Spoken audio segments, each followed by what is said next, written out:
CITU Jirania মহকুমা কমিটির উদ্যোগে 7 দফা দাবিতে ডেপুটেশন জমা দেওয়া হলো পশ্চিম ত্রিপুরা জেলার জেলাশাসক ডক্টর বিশাল কুমারের কাছে।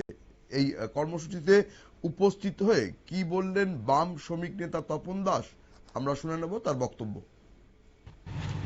আমরা আজকে সিআইটিউ জিরানিয়া মহকুমা কমিটির পক্ষ থেকে ডিএম মহাদেবের কাছে এসেছি ডেপুটেশন দেওয়ার জন্য। আমরা 7 দফা দাবি সহ তুলে ধরেছি, আমাদের মেমোরেন্ডামে আছে এগুলি।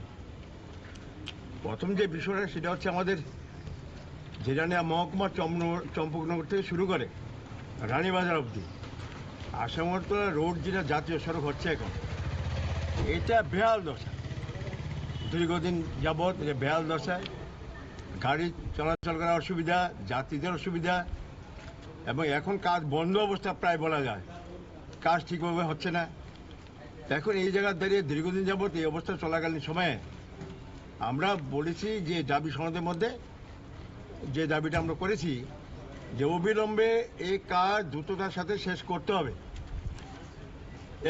দ্বিতীয় আমরা বলেছি এই দাবির মধ্যে আছে যে এই রাস্তা দুপাশে জাতীয় সড়কের যাতে বড় আকারে কাভার ড্রেন করা হয়, এই দাবিটা আমরা রেখেছি এর মধ্যে। তৃতীয়ত আমরা বলেছি যে চম্পকনগর থেকে শুরু করে আপ টু চন্দ্রপুর এই যে অংশটা, এখানে জাতীয় সড়কের কাজ একটা অংশ হচ্ছেই না।